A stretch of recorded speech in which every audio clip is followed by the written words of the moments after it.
didasarkan dan diatur, sehingga tidak perlu lagi harus disuruh, harus diatur-atur, harus ditakut-takuti dengan aturan.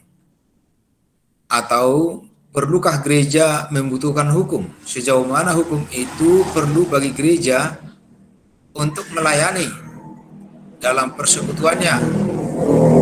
Karena persekutuan kita bukan digerakkan oleh keinginan manusiawi, tetapi digerakkan oleh Roh Kudus. Kita tahu bahwa Roh Kudus itu gerakan-gerakannya selalu tertata rapi dan selalu memberi kebaikan. Nah, kalau itu yang terjadi, mengapa lagi perlu ada hukum? Nah, itu kira-kira yang perlu kita diskusikan.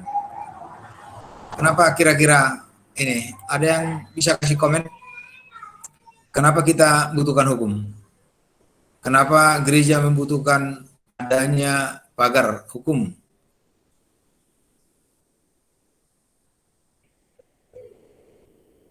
Siapa kira-kira? Ya, bisa sedikit saya tanggapi, Pak. Silakan, Amos.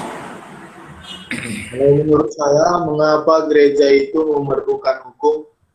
Hukum di sini memiliki makna sebagai landasan kita di dalam melakukan segala hal di dalam sebuah organisasi atau di dalam gereja, Pak. Jadi, di dalam hukum itu terdapat juga bagaimana hal-hal apa saja yang boleh kita lakukan dan apa yang tidak boleh kita lakukan.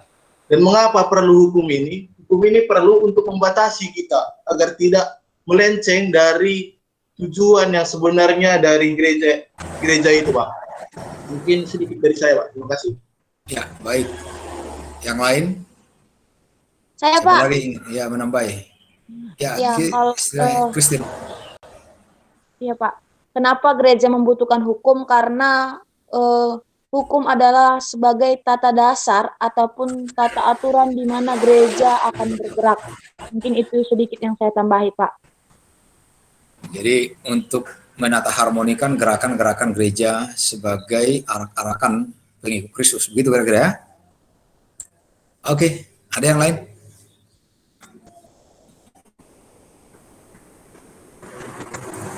Jadi dengan singkat, hukum itu dialaskan kepada dua hal. Yang pertama untuk memenuhi maksud Kristus yang harusnya terjadi dalam hidup orang beriman. Jadi hukum itu adalah hukum Kristus, harus dilandaskan pada bagaimana manusia memenuhi tujuan hidupnya sebagai pengikut Kristus. Yang kedua adalah sesuai dengan kebutuhan manusia yang ditandai dengan aneka sikap, tindakan, niat, dan maksud-maksud yang belum sepenuhnya benar. Jadi ada sikap-sikap melenceng, keinginan-keinginan liar, ada pengaruh-pengaruh jahat, ada masukan-masukan yang sesat. Oleh sebab itulah untuk mengimbangi dampak buruk yang terjadi dalam hidup manusia itu, maka dibutuhkan aturan. Nah, jadi dua hal mendasar ini yang perlu kita lihat. Nanti kalau lebih jauh nanti kita bisa melihat bahwa dasar di gereja itu ada disebut dengan 3 usus, ya. Yang pertama usus politikus, jadi hukum dosa yang memberikan kebenaran.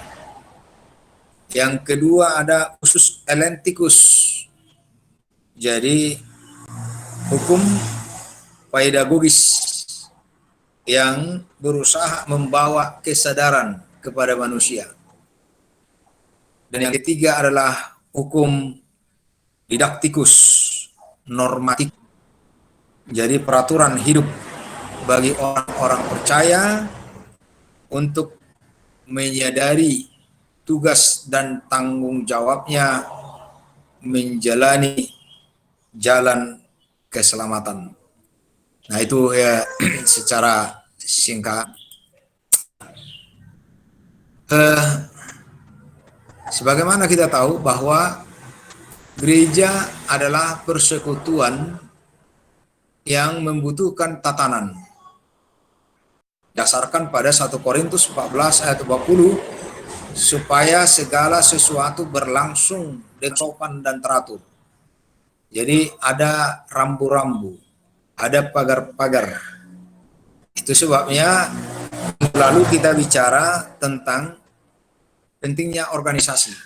Organisasi itu dibutuhkan supaya tidak semua orang melakukan kehendaknya, tetapi banyak orang melakukan kehendak bersama. Tetapi dalam hukum gereja ini supaya banyak orang melakukan kehendak Allah Bapa. Jadi hukum gereja itu tidak didasarkan pada kesepakatan, tapi kesesamaan pemahaman atas dasar firman Tuhan. Jadi ini bukan kongko-kongko, ya, bukan satu permufakatan. Kalau permufakatan berarti berdasar dari niat, pikiran, dan keinginan, maksud-maksud manusia. Tetapi ini permufakatan kita untuk sama-sama memenuhi tanggung jawab menjalankan firman Tuhan. Jadi dasarnya adalah bagaimana kita sama menjalankan gerak hidup agar semua yang hidup ini terarah pada jalan keselamatan. Gereja sebagai persekutuan, sebagaimana kita tahu, terdiri dari kepelbagaian. Kita tahu bahwa gereja itu adalah kumpulan orang-orang yang dipanggil keluar dari kegelapan menuju terangnya yang ajaib. Nah, istilah kumpulan orang-orang itu berarti ada kepelbagaian, sifat, keinginan, watak, kehendak, punya kebiasaan serta watak yang beragam. Itu yang disebut dengan corpus permixtum. Corpus permixtum itu adalah suatu lembaga yang dihuni oleh orang-orang yang bercampur aduk, yang di dalamnya ada ragam watak, ada ragam banyak sifat yang jika tidak diatur dan jika tidak ada kepastian terhadap aturan yang akan dijalankan, maka kemungkinan besar persekutuan itu adalah akan kehilangan kualitasnya, kehilangan ikatannya, dan kemungkinan akan merger, rusak atau bubar. Nah, ini yang kita hindari. Jadi organisasi itu yang memiliki hukum adalah salah satu cara mengimbangi daya rusak yang timbul akibat keinginan-keinginan manusia yang belumnya sepakat untuk mengabdi dan menjalankan firman Tuhan. Sepanjang sejarah kita menemukan juga ada pro kontra terhadap pemberlakuan hukum gereja ini. Misalkan ada orang berkata yang bernama Rudolf Sohn, seorang profesor dan seorang ahli hukum. Dia mengatakan bahwa hukum gereja itu bertentangan dengan wujud gereja. Kenapa harus diatur lagi? Itu bertentangan karena orang-orang percaya tentu dia tahu dan dia mau melakukan apa yang patut diperbuatnya sebab dia telah dikuasai, dituntun oleh Roh Kudus. Jadi dia beranggapan bahwa semua niat, semua kehendak yang ada dalam diri manusia itu sudah diatur oleh Roh Kudus sejak dia melibatkan dirinya, mengabdikan dirinya sebagai Efesus. Apa benar seperti itu? Orang-orang percaya adalah orang-orang yang dikuduskan, tetapi mereka sedang melangkah dalam dunia yang penuh dengan godaan ini, maka dia seringkali jatuh. Dia seringkali abai. Dia seringkali berdosa. Seperti kita tahu bahwa ada 3 alasan orang berdosa. Yang pertama, dia tidak tahu itu dosa. Ada orang berdosa karena dia tidak tahu itu dosa. Misalkan anak-anak melakukan sesuatu yang jahat, tapi belum tentu dia sepenuhnya itu adalah salah. Yang kedua, ada sengaja berdosa. Ada yang terpaksa berdosa. Ya, dia terpaksa mencuri karena ada kebutuhan yang tidak tahu, tidak mau, tidak, itu harus dia lakukan. Misalnya, kalau dia mencuri ke apotek obat yang satu-satunya obat yang dibutuhkan oleh istrinya yang sedang operasi, dia tidak punya uang, maka dia mencuri. Tetapi ada yang ketiga berdosa sudah sangat sengaja untuk berdosa. Jadi ketiga hal ini tentu hukum berbeda-beda. Ya. Masa anak yang salah terus dipenjarakan. Makanya sampai sekarang ini penjara kepada anak-anak itu di bawah umur tangguhkan. Ya. Karena mereka masih dalam proses menjadi. Mereka sudah menjadi manusia, tetapi yang kemanusiaannya masih dalam penyempurnaan, perbaikan. Nah, dia lupa, si profesor ini lupa, bahwa gereja berada di antara kenaikan dan kedatangan Yesus kedua kali. Yang dihuni oleh kumpulan orang berdosa, yang terus membujutkan diri supaya hidup dengan setia sebagai tubuh Kristus. Sehingga mereka membutuhkan kuasa dan hukum dalam gereja. Jadi kita ini adalah arak-arakan yang sedang bertolak kepada kehidupan yang di seberang itu. Yang berada di antara 2 waktu yang kita sebut dengan Kairos dan Kronos. Kairos itu menandakan di antara satu periode ada sesuatu yang khusus. Jadi Kairos, gitu ya. Ya, satu yang khusus, ada kesempatan. Itu sebabnya ini bisa dihubungkan dengan lagu kita itu, hidup ini adalah kesempatan. Jangan sia-siakan. Tidak mungkin terulang. Ada fase tertentu di mana kita bisa menikmati hidup seperti ini. Tidak boleh ditunda. Tapi kalau Kronos, itu mengacu kepada kronologi, rentetan waktu. Ya. Yang kita butuhkan adalah bagaimana kita menyadari bahwa hidup ini bukan hanya Kronos. Bukan hanya peristiwa-peristiwa yang bersinambung, tapi peristiwa-peristiwa yang terus bersambung di dalam realitas-realitas yang akan meninggalkan jejak kehidupan.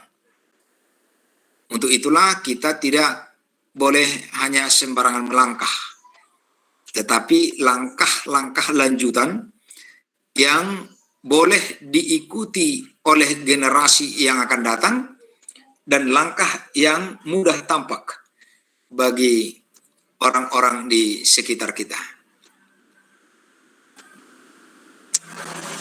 Nah, jadi hukum gereja bukan pertentangan antara hukum dan kasih. Jadi jangan dipertentangkan. Nah, masa pendeta penatua ini tidak ada kasihnya, masa anakku dihukum? Ya katakanlah dia salah. Kenapa dia harus dihukum? Nah, jadi pertanyaannya, jangan dibenturkan antara kasih dan hukum. Hukum dan kasih harus saling melengkapi. Persoalannya bagaimana kita mendasarkan hukum ini atas dasar pertanggungjawaban kita kepada kebenaran firman, dan bagaimana kasih dijalankan, karena kasih itu tidak hanya membenarkan tindakan, tetapi memperbaiki tindakan, termasuk juga menegur tindakan. Itulah kasih. Jadi kalau kita mengasihi seseorang, bukan hanya dengan ya udahlah, lakukan apa yang kau mau, itu justru merusak. Tapi kita mengasihi dia dengan menegurnya, ya. Bahkan dalam yang paling parah itu sebabnya orang Kristen juga menyetujui dilakukannya orang yang diberlakukan hukum syariat gereja. Kita tidak hanya sekali dihinggapi roh, tetapi menerimanya senantiasa oleh firman. Nah, jadi roh itu sudah kita terima, tetapi firman inilah yang selalu mengingatkan kita bahwa kita ini adalah anak-anak roh. Kita ini adalah anak-anak Tuhan, bukan anak-anak zaman. Andai kata hanya roh saja yang memimpin gereja, maka tak perlu ada hukum gereja. Tetapi firman dan roh itu bekerja bersama-sama, tidak dapat dipisahkan. Dan dengan demikian karunia roh dan jabatan bergandengan tangan, tak boleh terlepas satu dengan yang lain. Jadi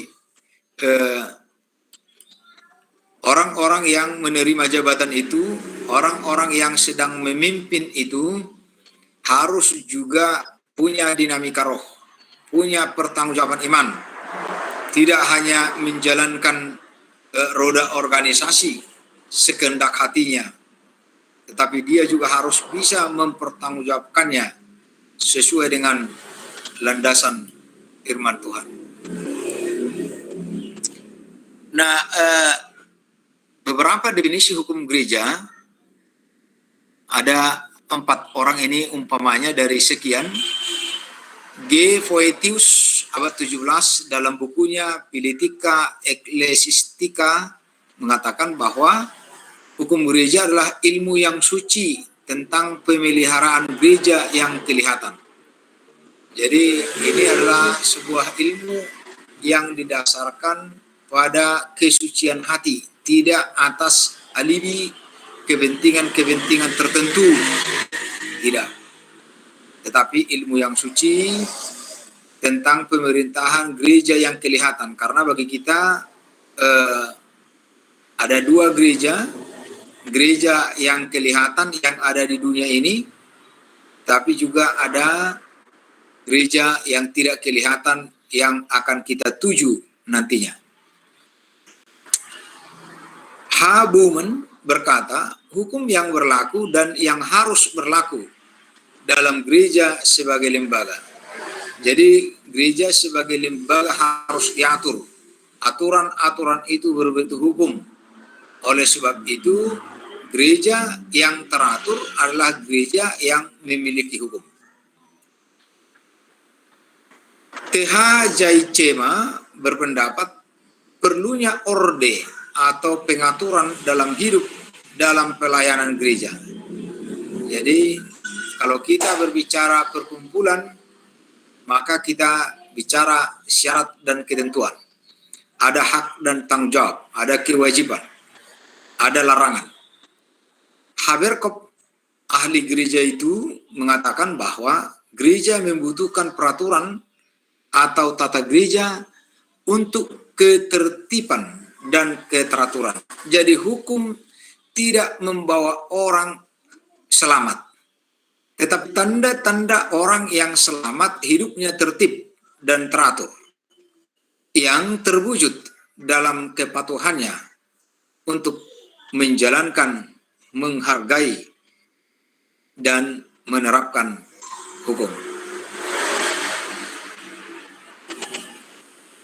Hukum gereja ialah ilmu yang mempelajari dan menguraikan segala peraturan dan penetapan yang digunakan oleh gereja untuk menata atau mengatur gerak pelayannya, dalam mana wujud gereja sebagai tubuh Kristus dapat dinyatakan sebaik-baiknya. Jadi dalam buku Gerak Eklesiologis, pergerakan orang-orang yang hidup di dalam gereja, di sana kita lihat ada dinamika dari zaman ke zaman, bagaimana persekutuan gereja itu dari waktu ke waktu mengalami perubahan, mengalami tantangan, mengalami hambatan, dan membutuhkan ketertiban demi penyempurnaan hidupnya.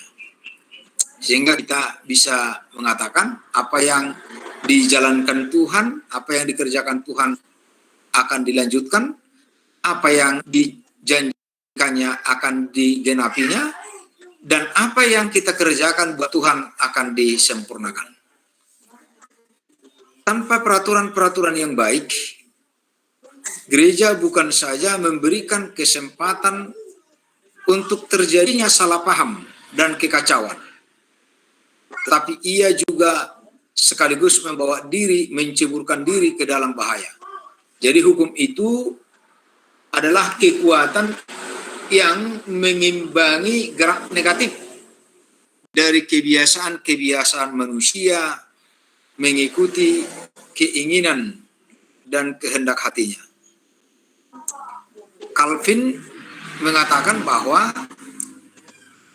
gereja harus diperintah, tetapi bukan dengan cara duniawi, melainkan supaya semua teratur dan kita mampu melihara pemerintahan rohani.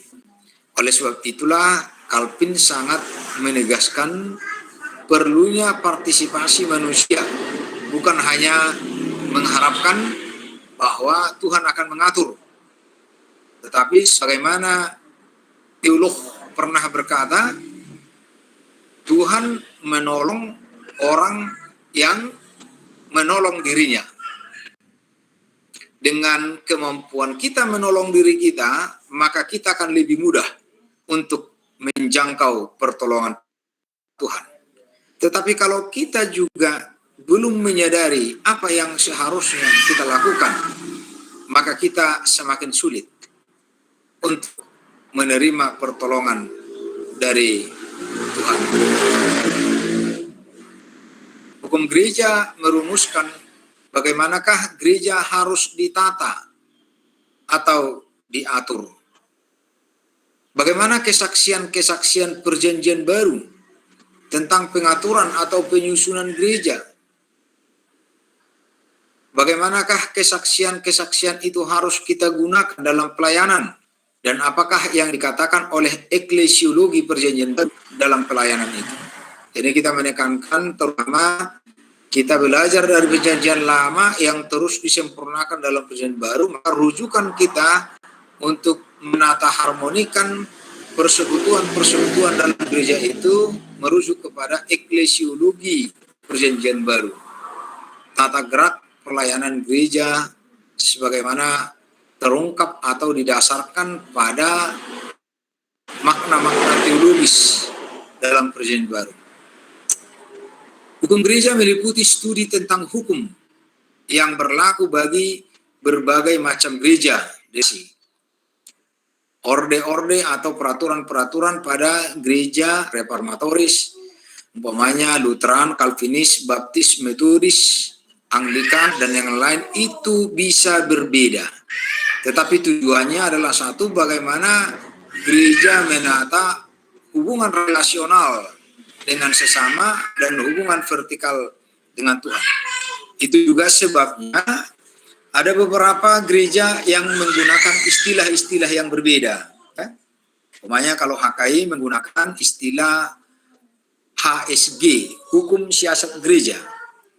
Kemudian kalau GBKP menggunakan istilah penilikan dan disiplin. Sementara GKPS umpamanya menggunakan Ruth Pamisangon. Ya. Nah, ini semua adalah dinamika dan istilah-istilah yang mereka gunakan tentu didasarkan pada kebutuhan gereja itu. Itu tidak menjadi masalah. Yang penting kita pelajari bahwa rupanya gereja-gereja menyadari pentingnya hukum ini. Hukum yang tidak didasarkan hanya secara legalistik formal. Hukum-hukum gereja tidak didasarkan pada pemahaman terhadap angka atau huruf-huruf yang tertulis di dalam hukum gereja, tetapi kehendak Tuhan yang tersirat, termaktub, terpandu di dalam bingkai hukum itu sendiri. Nah, kita sekilas melihat sejarah hukum gereja. Sebelum ada peraturan gereja yang baku, gereja mula-mula telah memiliki peraturan etis, moral, dan liturgis. Jadi mereka mengatur bagaimana hubungan kaidah-kaidah, norma-norma untuk mengatur sikap dan perilaku manusia. Dan kemudian ada aturan-aturan dalam peribadahan yang kita sebut dengan liturgi. Nah, jadi ini yang pertama-tama kita melihat sebagaimana termuat dalam Didache, ajaran dari ke-12 Rasul, yang memuat peraturan-peraturan untuk hidup jemaat, peraturan tentang nabi-nabi, peraturan penatua, peraturan diaken, peraturan berkumpul, dan yang lain-lain. Di samping itu ada yang disebut dengan Traditio Apostolica, peraturan gereja lama, yang sifatnya pseudo-epigrafis, artinya peraturan yang berusaha memberi wibawa yang lebih besar kepada peraturan tersebut. Jadi istilahnya Indonesia ini adalah hukum adalah panglima. Jadi hukum itu harus ditaati oleh semua. Kalau seseorang tidak lagi menaati hukum, maka hidup persaudaraan kita, hidup sosialita kita akan kacau balau, akan hancur. Kalau tidak lagi hukum dijadikan menjadi rujukan yang akan dipatuhi, ditaati oleh semua orang. Di samping itu terdapat keputusan-keputusan, jadi semacam kompilasi dari keputusan orang-orang yang dituakan, misalnya para pendeta, para pastor, para uskup. Nah, itu yang disebut dengan kanones, yang dikumpulkan dan disimpan di gereja setempat yang memuat ajaran liturgi hisunan gereja. Jadi ini yang kita harapkan, setiap ada keputusan-keputusan yang kita hasilkan ketika kita melayani, hendaknya itu disimpan baik-baik, supaya itu nanti mengingatkan kita sekaligus mengevaluasi apa yang pernah dan bagaimana kita menyikapinya dan bagaimana kita memberi nilai. Nah, jadi kan filosofi kehidupan itu ada 3. Yang pertama, menjelaskan apa yang ada. Apakah sesuatu itu ada? Yang kedua, bagaimana yang ada itu bekerja? Bagaimana dia digunakan? Baru yang ketiga, apa nilai dari sesuatu itu? Nah, itu filosofi dari kehidupan itu. Jadi kita tidak hanya sekedar ada, kita tidak hanya sekedar bergerak, tetapi apa keberadaan kita itu menggerakkan kita melakukan sesuatu, karena di dalam sesuatu itu ada nilai.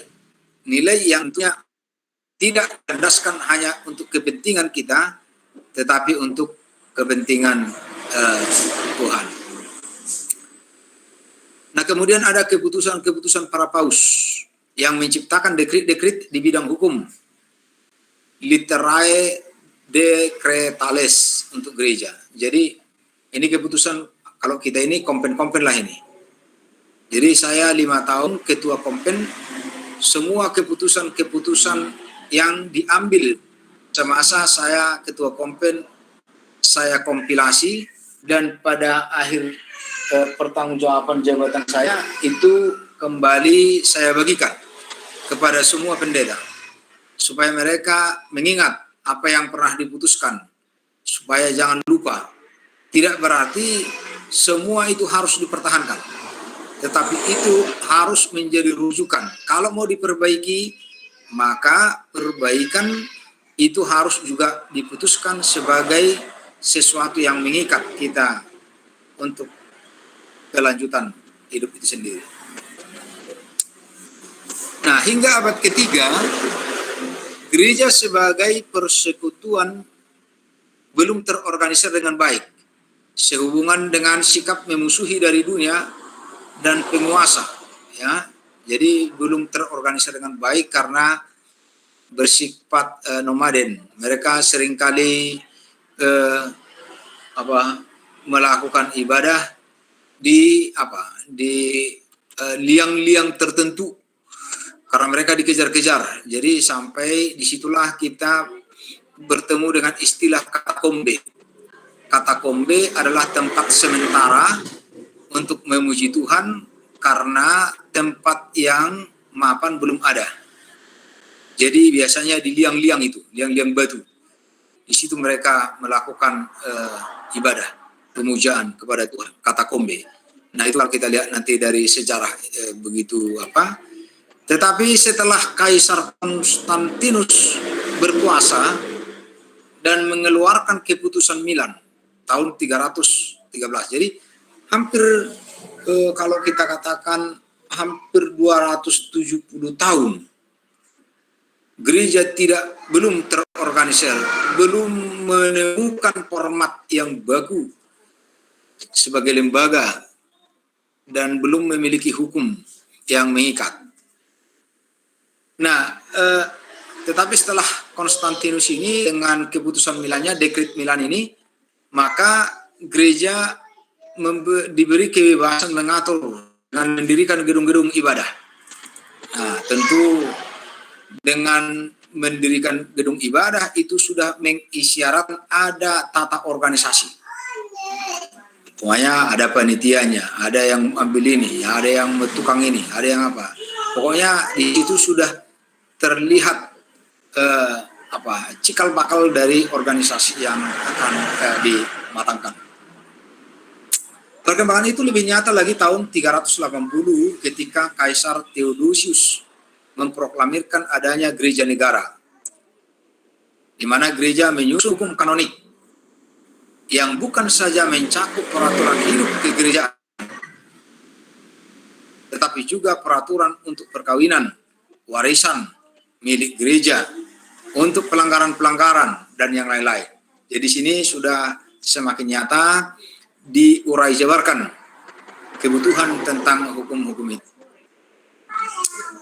Setelah permulaan abad ke-6, Dionysius Esigus dari Roma mengoleksi keputusan beberapa sinode dan dekret dari para kaisar menjadi satu.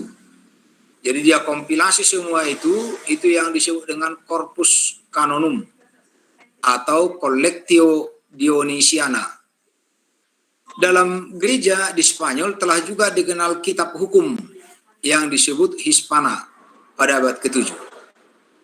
Pada abad ke-15, perkembangan hukum dan peraturan gereja semakin lama semakin dirasakan sebagai beban yang berat karena manusia semakin berkembang, dinamikanya semakin luas, keinginannya semakin hebat, dan tingkat kesetiaannya semakin berkurang. Nah, itulah yang menyebabkan tantangan bagi hukum. Hukum itu ditantang oleh kebebasan manusia yang oleh ekspresi-ekspresi dan perbuatan-perbuatannya amat sulit diterjemahkan. Jadi manusia adalah makhluk yang paling unik. Sekalipun tindakannya salah, dia mudah membenarkan. Nah, itu yang kita katakan bahwa manusia seringkali makhluk yang pandai bersandiwara, ya. Jadi dia tidak sepenuhnya mengutarakan apa yang benar, tetapi apa yang dia anggap benar. Nah, jadi kebenaran itu milik pribadi. Sehingga antara kebenaran pribadi dengan kebenaran umum itu sangat-sangat berbeda. Pada abad ke-16, Luther menolak hukum kanonik karena dianggap sebagai alat tirani.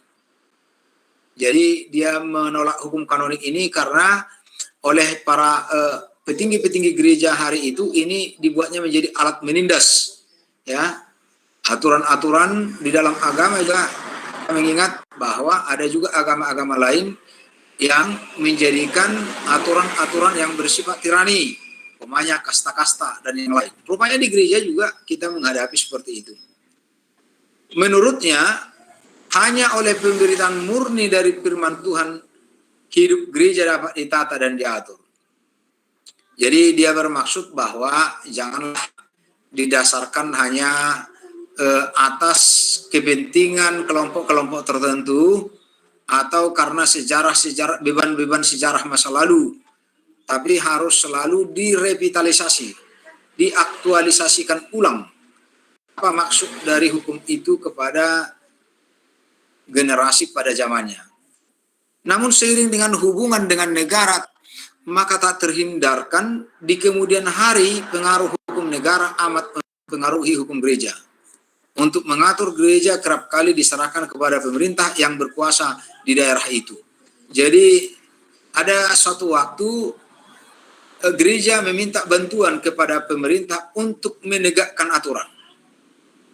Jadi umpamanya ada pendeta yang pindah, ya, ada warga jemaat kita melakukan kesewenang-wenangan, dia membuat keributan.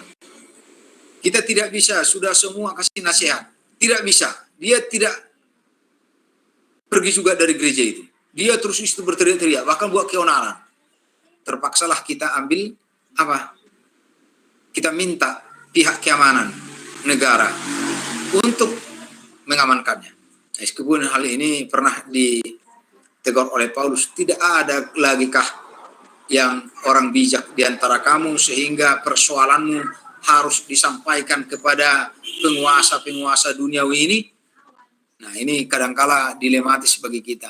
Di satu sisi kita mengatakan bahwa semua manusia ini sudah menjalankan kegiatan dengan kesadaran karena dipenuhi oleh Roh Kudus, tetapi kadangkala manusia ini juga ada yang bebal, sehingga kita terpaksa untuk menjalankan meminta bantuan kepada negara. Pada waktu yang sama, gereja reformer yang tokoh utamanya Johannes Calvin menemukan sistem presbyterial sinodal yang dalam perkembangannya memahami bahwa lahirnya persekutuan gerejawi turut disebabkan oleh kemauan sendiri dari anggota-anggota gereja itu. Jadi hukum itu tidak diturunkan dari surga, tetapi hukum yang dialaskan pada firman Tuhan itu sangat ditentukan oleh sikap dan perilaku orang yang menjalankan dan memahami firman Tuhan itu. Jadi antara firman dan manusia harus bekerja sama. Itu salah satu perbedaan dari gereja Lutheran dan gereja Calvinis. Pada abad 19, pengelolaan hukum gereja dapat dilakukan secara modern dan ilmiah. Pandangan ini bertumpu pada ajaran yang mengatakan bahwa hukum bukanlah produk yang sembarangan saja dari si pembuat hukum, tetapi suatu organisme, kumpulan orang-orang yang hidup, yang bertumbuh di dalam dan dengan rakyat, suatu ungkapan dari kesadaran rakyat. Jadi ini dimaksudkan bahwa kesadaran warga jemaat itulah tingkat kualitas kesadaran jemaat itu sangat menentukan produk hukum yang dihasilkan oleh gereja itu. Jadi kalau kesadaran jemaat kita ini tidak bisa lagi terbangun, maka nanti produk hukumnya ya mungkin akan menjadi sangat-sangat rendah mutunya. Para ahli teologi berpendapat bahwa hukum dan kasih tidak bertentangan dalam gereja. Keduanya adalah satu dalam salib Yesus Kristus. Menata hubungan relasional dengan sesama dan mengatur hubungan serentak dengan itu mengatur hubungan dengan Tuhan yang mengatasinya. Hubungan antara gereja sebagai persekutuan orang percaya dan hukum yang memenuhi wujudnya sebagai tubuh Kristus. Meskipun gereja memiliki hukum, tetapi sifat dan tujuannya harus selalu berdasar pada firman Allah. Jadi patokan kita hukum yang benar atau tidak benar adalah ketika produk-produk hukum kita itu bisa kita pertanggungjawabkan beralaskan firman Tuhan. Hukum gereja mengantisipasi timbulnya rupa-rupa salah paham dan kekacauan yang mungkin timbul dalam gereja sebagai satu organisme. Jadi salah satu fungsi hukum gereja itu adalah sikap antisipatif, mengantisipasi dampak buruk yang mungkin terjadi akibat keinginan manusia yang semakin majemuk. Akan tetapi juga mewaspadai agar gereja tidak kaku, sebab gereja tidak hanya berhubungan lahiriah, tetapi dapat berfungsi sebagai persekutuan iman yang bergantung pada Kristus. Jadi itu sebabnya kita tidak hanya merancang hukum-hukum yang sifatnya adalah legalistik, ya, tetapi juga harus dipengaruhi oleh iman. Hukum gereja tidak mempersoalkan hukum gereja yang sudah ada, tetapi bagaimana seharusnya hukum-hukum itu dijalankan. Jadi hukum-hukum itu bagaimana kita menjalankannya, kapan dijalankan, bagaimana cara menjalankannya, dan dengan waktu kapan itu bisa kita jalankan. Hukum tidak sebatas ius constitutum atau selaku undang-undang, tetapi sebagai ius constituent, sebagaimana esensi atau seharusnya hukum itu. Jadi hukum itu harus dipahami dalam makna, esensi, fungsi, dan tujuannya. Hukum gereja diperlukan untuk mengatur hubungan lahiriah dalam gereja dan antar gereja yang satu dengan yang lain, dan juga antar gereja dan negara. Jadi di dalam tata gereja kita selalu dibuat itu bahwa ajas kehidupan bermasyarakat apa. Dalam kaitan ini perlu dipahami bahwa gereja selain gereja yang kelihatan visible church, juga merupakan gereja yang tak kelihatan invisible church. Gereja adalah tubuh duniawi dari Tuhan yang sorgawi. Jadi gereja yang sekarang ini adalah miniatur dari gereja yang akan kita tuju itu. Oleh sebab itu kita harus mengaplikasikan iman kita dalam menata organisasi hubungan antara orang-orang beriman dalam sebuah persekutuan. Nah, atas dasar itu ada 3 kesimpulan sementara. Yang pertama, hukum gereja adalah hukum yang menyatakan sifat khusus dari gereja sebagai tubuh Kristus, yang membimbing kumpulan umat percaya sebagai persekutuan yang kudus. Jadi ada satu kekhususan, bukan kekhususan menjadi eksklusif, tidak, tetapi menjadi inklusif. Suatu pernyataan yang khusus yang bisa dinampakkan kepada orang lain. Yang kedua, penjabaran dan pemberlakuan hukum gereja dapat berbeda. Jadi jangan ada saling menyalahkan, oh gereja ini begini, gereja itu begini. Nah, kalau di GKPI sudah diterima umpamanya penguburan mayat dengan cara membakar, ya, maka di gereja lain ada banyak yang belum menerima. Ya. Jadi kalau GKPI sudah menerima kremasi sebagai bagian dari meskipun tidak diberlakukan untuk semua daerah, terutama untuk daerah-daerah di mana tidak ada lagi kuburan, namanya Bali dan yang lain. Tapi gereja lain kalau mau tidak menerima itu, HKI dalam kepemimpinan saya sebagai ketua kompen itu kami bahas. Tapi yang mengemuka adalah bahwa itu belum waktunya karena alasan tempat itu tidak belum begitu mendesak. Dikaitkan juga dengan budaya yang makin mengental bagi sebagian besar orang Batak yang adalah warga Jemaat AKI sangat menghormati tingginya derajat kemanusiaan yang jika dibakar dianggapnya sebagai bagian pelecehan. Jadi jangan sampai gereja dianggap tidak ikut mempertinggi derajat kemanusiaan. Meskipun bukan pada saat mati tentunya, tetapi itu belum diterima. Jadi artinya ada perbedaan, itu maksudnya. Kalau ada perbedaan, jangan dianggap itu sebagai sesuatu yang bertentangan, tetapi sebagai lembaga yang memiliki konteks-konteks khusus. Oleh sebab itulah itu diambil dalam keputusan sinode. Sinode sinhodos, jalan bersama. Ya, jadi itu perlu kita Karena itu tidak heran pertukaran pikiran tentang hukum dasar hukum gereja belum juga selesai hingga sekarang. Di samping soal teologi, masih dapat pendapat soal historis dan praktis yang meminta perhatian sebagai gereja yang berjuang, ecclesia militans, supaya menjadi gereja yang menang, ecclesia triumphans.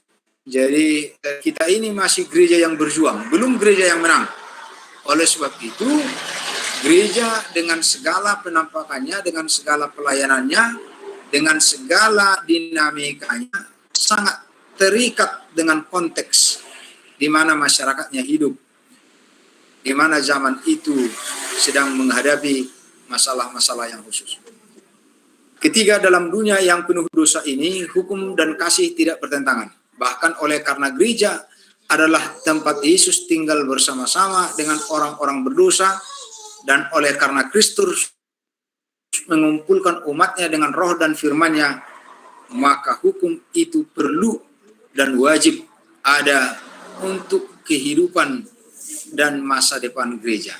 Jadi hukum itu kita butuhkan demi ketertiban, demi masa depan gereja, supaya orang menyadari apa yang harusnya dia lakukan, bukan sekedar apa yang dia ingin lakukan.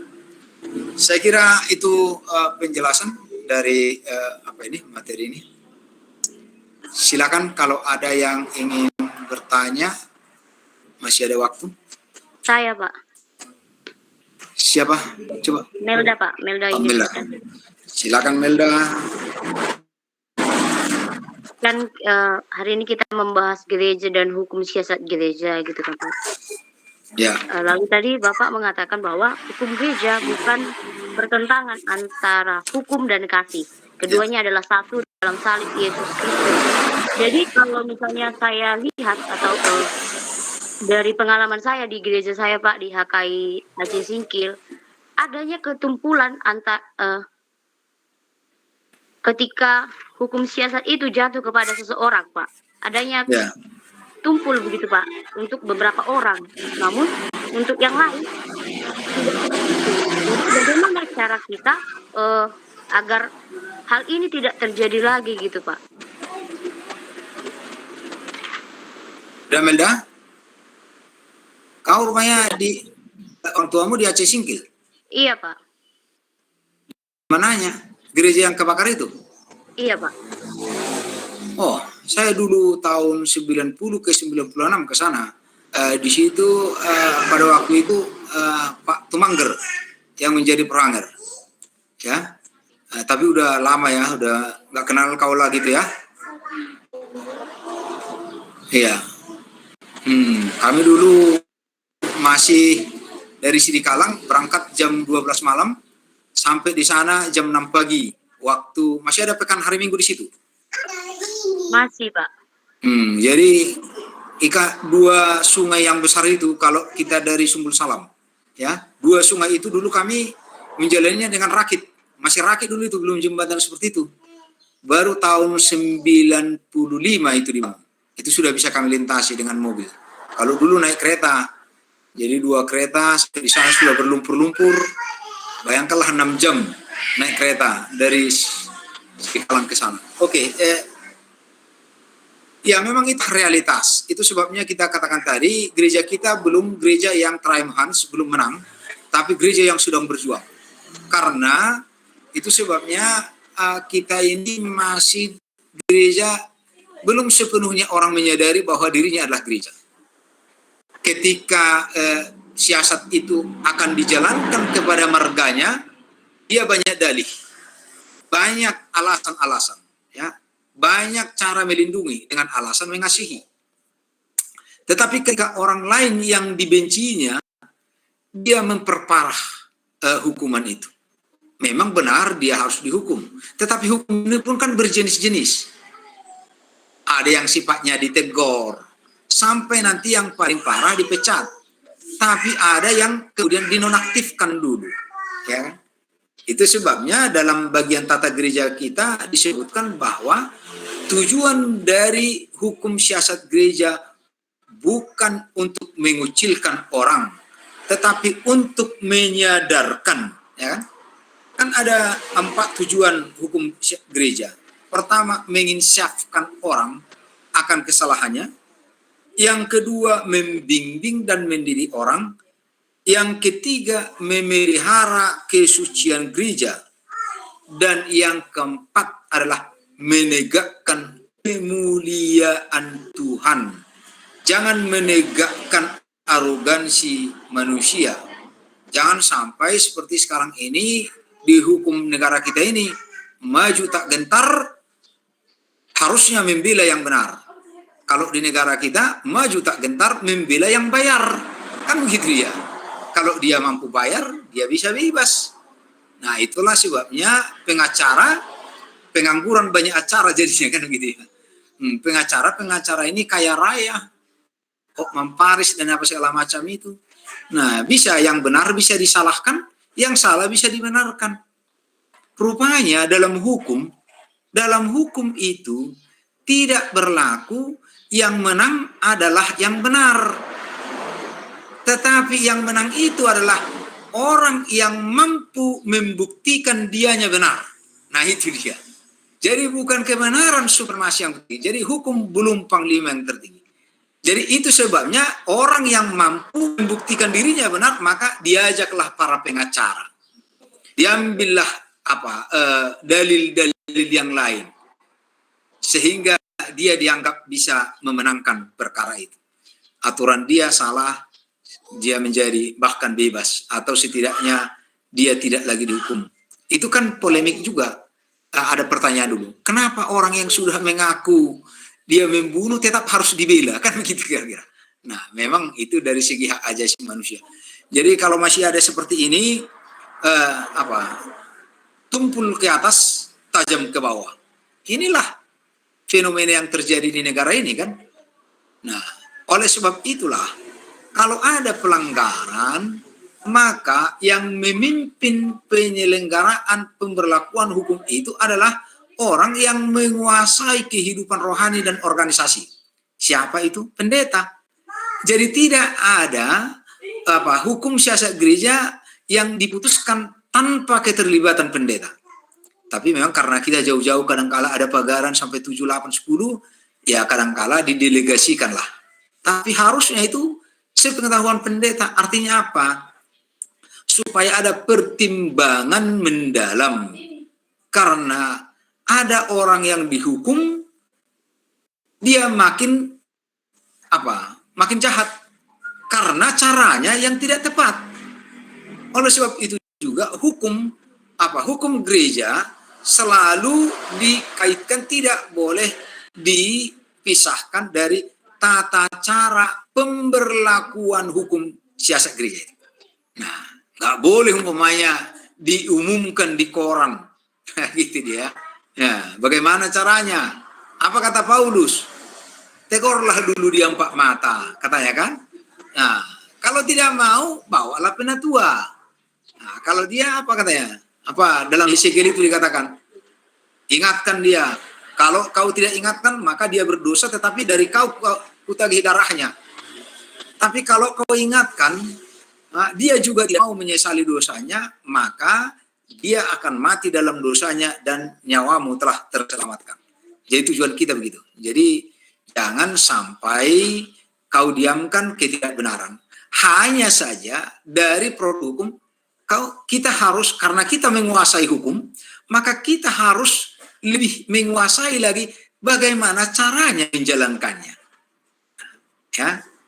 Jadi saya pernah menghadapi persoalan antara penatua dengan warga jemaat. Warga jemaat ini termasuk juga donatur. Kapolsek dulu dia.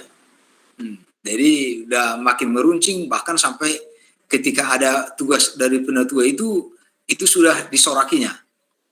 Lalu kemudian beberapa waktu kemudian saya pergi ke rumahnya, cakap-cakap aja, nggak kusinggung tentang itu. Rupanya dia sadar, pasti ada yang mau dibilang pendeta ini katanya. Dia sendiri yang mengungkapkan, kok datang begini pendeta, taunya aku pendeta datang karena aku begini-begini. Nah itulah, memang aku berharap kalau kita tidak bisa menikmati kondusivitas di gereja kita, kedamaian, serasa khotbah-khotbahku pun nggak ada artinya. Tapi saya harap bahwa kita itu bisa saling memahami, mungkin berbeda caranya, tapi tujuan kita sama-samanya. Aku bilang, oh iyalah katanya. Baru besoknya aku panggil penatua ini, salaman kami di gereja, udah nyaman. Nah kalau ku tegur dia langsung begitu, bla bla bla, mungkin makin merugikan. Nah itulah masalahnya sekarang ini. Di zaman IT ini, kalau kesalahan seringkali diungkapkan di Facebook. Semua orang pada tahu. Seperti dipermalukan. Nah ini jangan. Jadi Anda sebagai calon pendeta harus mampu memegang rahasia orang. Itulah salah satu tujuan pastoral. Jadi pastoral itu adalah pendekatan hati, dan memberi hati, dan menjaga hati. Hati-hati dengan hati, kan begitu kira-kira. Nah, dengan hatimu pun kau harus hati-hati, apalagi dengan hati orang lain. Ya, Melda. Jadi kalau ada yang seperti itu, jangan pula kau jadi terus, masih gini ya di gereja ini. Jangan. Itulah kenyataan. Ya. Jadi gereja kita tidak hanya seperti itu, tapi sedang bergerak untuk tidak seperti itu lagi. Nah, itulah gunanya kita. Jadi kalau nanti pendeta, janganlah bikin begitu.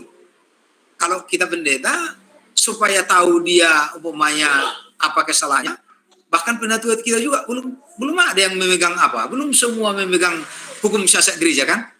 Nah, sekarang nanti pendeta bagi tata gereja itu kepada penatua itu, ini tugasnya, bagaimana caranya. Nah, seperti yang tadi, karena orang yang melakukan kesalahan karena dia tidak tahu kesalahan. Nah, tidak ada aturan. Peraturan pun tidak dibagi ke warga jemaat. Katakanlah ke jemaat tidak, tapi setidaknya para penatua majelis, ya, itu harus ada itu, bagi itu. Dari yang gereja bikin. Kalau nggak ada uangmu, kan begitu kira-kira. Nah, itu dia. Oke, saya kira itu, Melda. Ada lagi? Nurvita, Pak. Bertanya. Saya Ya, Nurvita dulu. Silakan Nurvita. terima kasih Pak untuk penjelasannya. Saya yang bertanya Pak, apakah hukum gereja itu bersifat dinamis?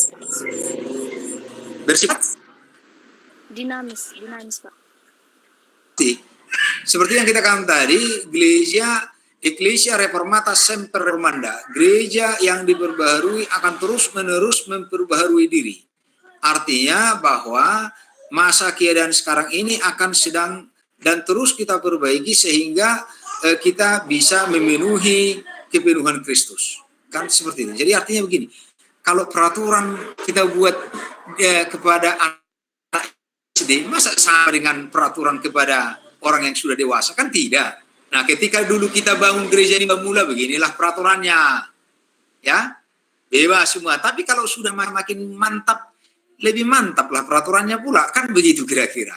Nah, jadi dinamika dari gereja itu, dinamika hidup manusia sekaligus secara implisit, secara termaksud di dalamnya, bahwa itu juga mengundang kita untuk tetap memperbaiki gereja itu. Begitu Nurvita ya.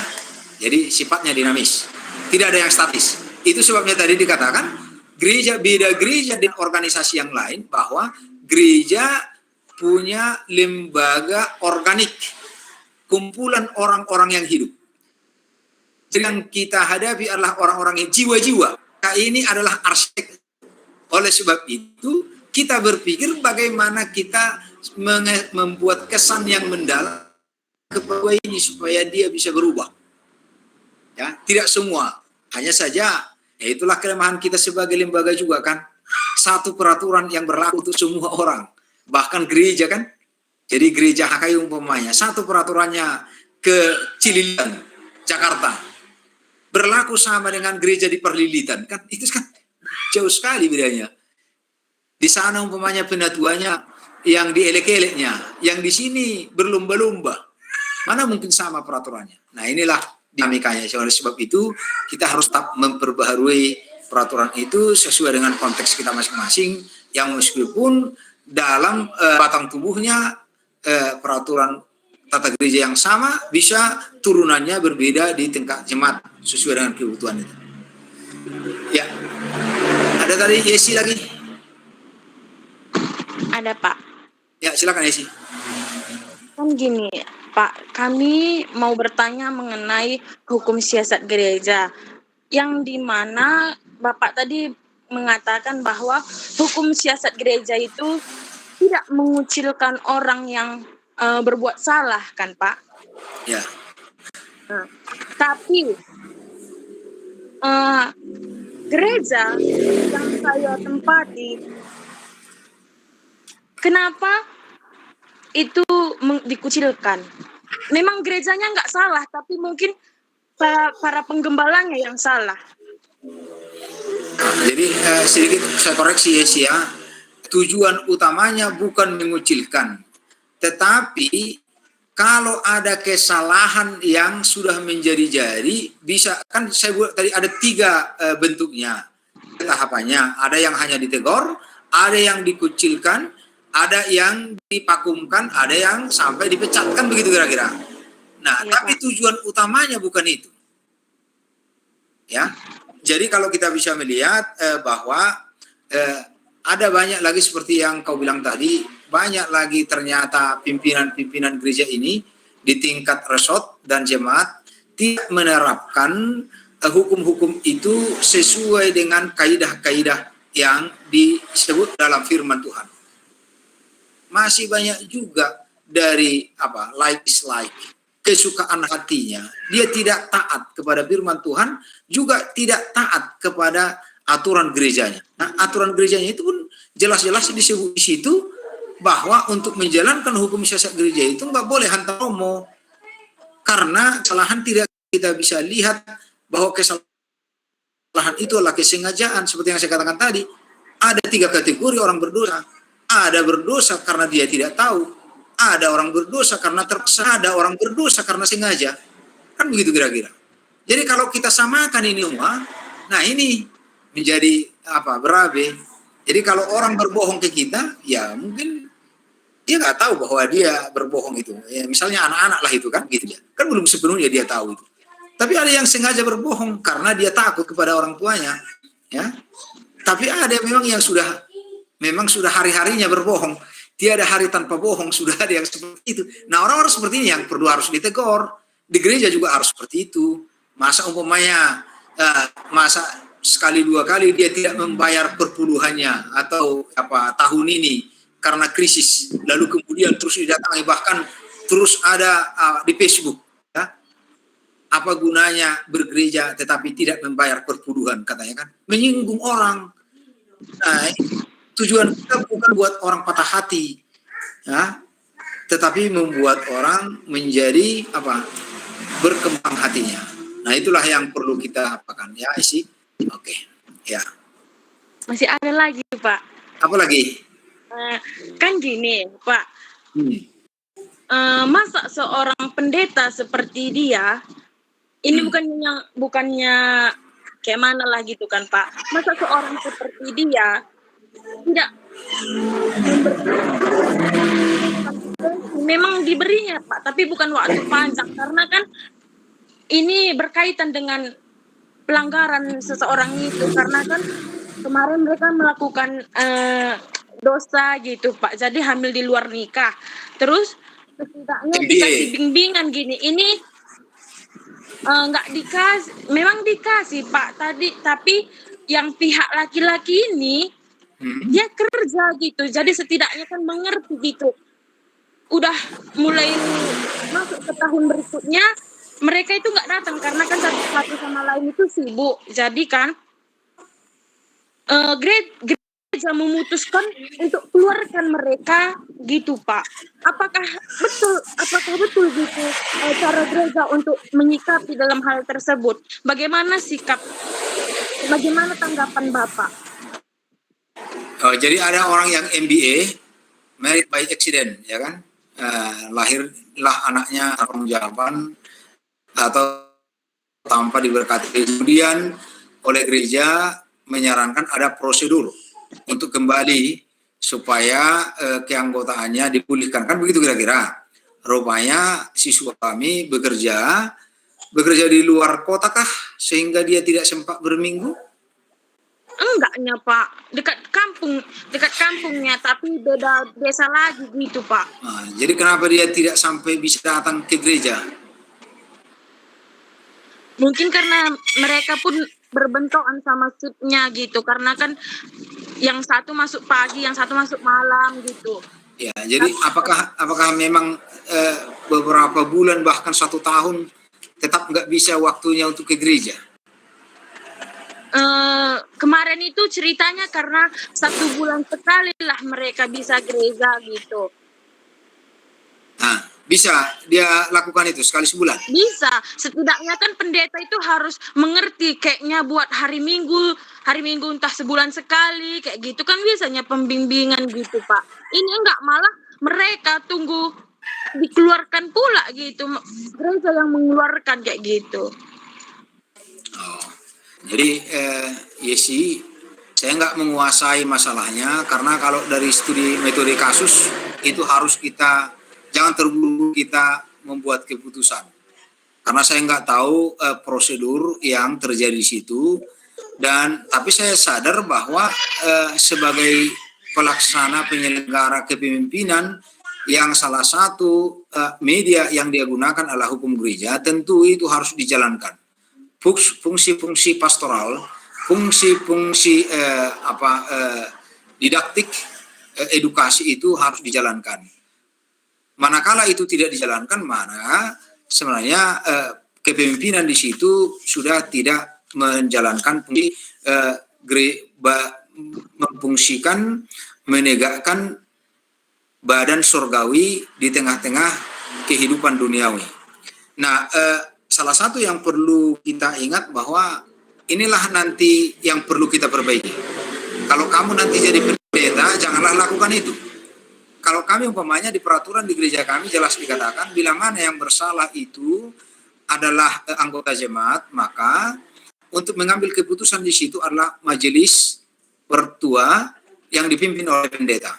Artinya pendeta sebagai gembala yang lebih tinggi di situ memikirkan masa itu lebih dalam, termasuk juga kepentingan yang bersangkutan dan memilih metode yang lebih memungkinkan ada pertemuan di antara keduanya.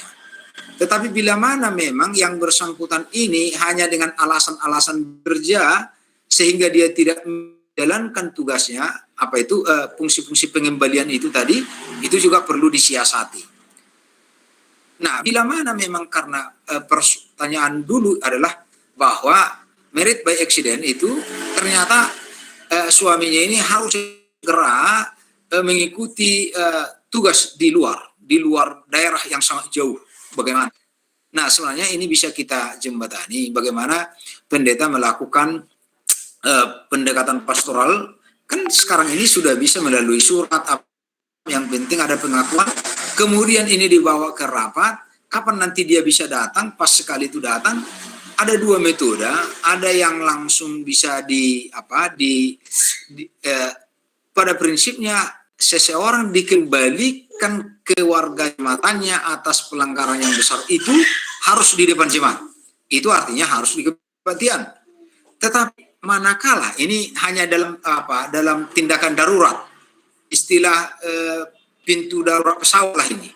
Manakala juga itu tidak bisa dipenuhi, selama dia punya keinginan atau itikat baik, bisa juga dia dipanggil di hadapan majelis dan para penegak. Waktu sermon, kan bisa kira. Nah, jadi inilah cara-cara yang perlu kita lakukan sehingga tugas kita sekarang bukan hanya mengerti hukum ini, tapi juga menggumuli bagaimana cara kita menerapkan ini dalam problematika kehidupan yang berbeda ini. Seperti yang kita katakan tadi bahwa di gereja kita ini gereja ini adalah corpus permixtum, ya, suatu badan yang dihuni oleh orang yang bercampur baur, campur aduk, warna-warni, nano-nano. Ada yang baik, ada setengah baik, ada yang pura-pura baik, ada yang jahat, ada yang seperti jahat tapi baik, dan yang lain. Ini semua harus kita layani. Nah, inilah tugas kita, bagaimana kita juga melahirkan hukum terhadap orang-orang yang bercampur aduk ini. Itulah sebabnya kita katakan tadi tidak pernah selesai, tapi terus kita adakan. Kalaupun kita perbaiki, tapi harus ada ketentuan-ketentuan. Kalau ketentuan ini kemudian kita perbaiki tahun mendatang, tapi tetap ada panduan kita. Nah, jadi salah satu tujuan hukum itulah memberi kepastian. Kepastian atas dasar ada ketentuan yang disepakati, yang didasarkan pada pemahaman akan firman Tuhan dan kebutuhan manusia yang sedang berubah menjadi anak Tuhan. Ya, saya kira nanti percakapan masih luas lagi untuk ini, mungkin di materi-materi yang lain. Sekian dulu pertemuan kita untuk hari ini. Minggu depan akan kita lanjutkan. Siapa penyaji kelompok? Saya, Pak. Ya, Ranto. Siapa lagi? Ya, Pak. Ya, Nova. Siapa lagi? Gitu, Pak. Oh, Vika. Kalian bertiga? Oke lah. Ya, jadi ingat ya petunjuknya. 1 hari sebelum posting supaya kami baca. Ya. Baik, Pak. Baik, Pak. Oke. Kita dipimpin Vera. Mana Vera? Saya, Pak.